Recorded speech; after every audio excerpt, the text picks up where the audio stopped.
Have you ever wondered where the water you drink comes from? Well, if you live in Lebanon, New Hampshire, before it gets to you, it goes through the Lebanon Water Treatment Plant. And before that, it all starts at the Mascoma.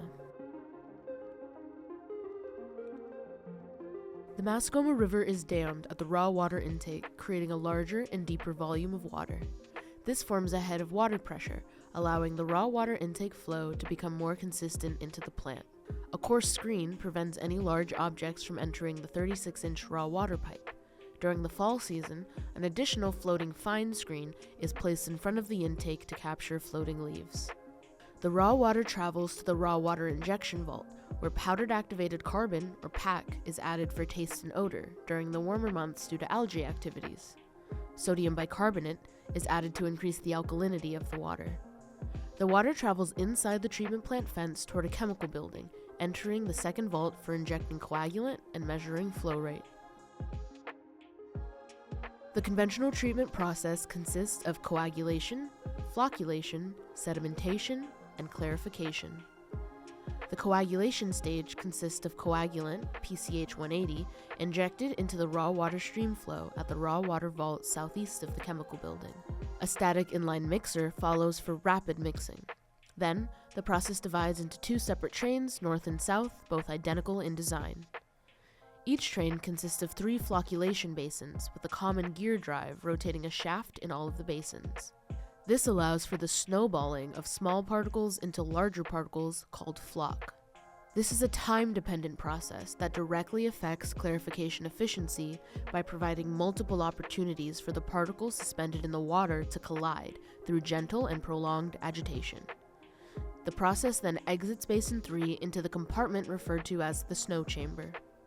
This location is the last chance to visually observe the flocculation process before entering the sedimentation basin through openings in the separation wall. This stage starts separating floc from water due to gravity, pulling the heavier floc down to form a sludge layer to be collected daily. The sedimentation basin capacity allows the process to move slowly, allowing the floc to settle and clarify the water column. The two trains merge again on the outlet of the sedimentation basins. The effluent flow then separates into 2 14-inch pipes, conveying water to the filter building and into the filter gallery on the east and west ends. The process continues to the filtration process. The media rests on top of underdrains with 3 layers consisting of 5 inches of garnet sand, 9.5 inches of silica sand, and 18 inches of anthracite on top.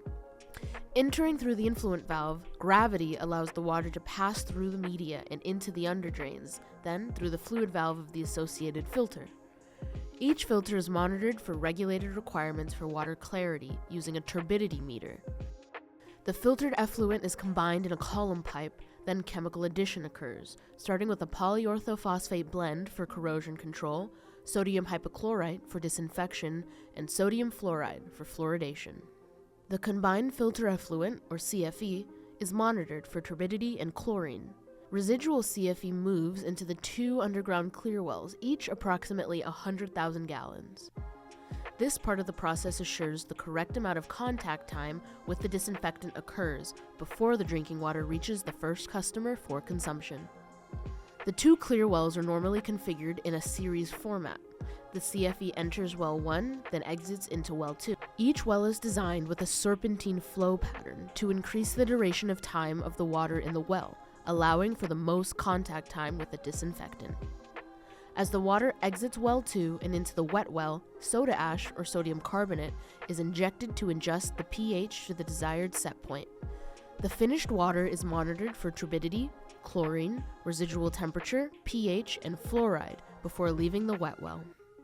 The wet well is approximately 19,000 gallons in volume to supply 3 high-lift pumps, in which 1 pump operates at a time, delivering water 268 feet uphill to Prospect Tank for dispersion throughout the city.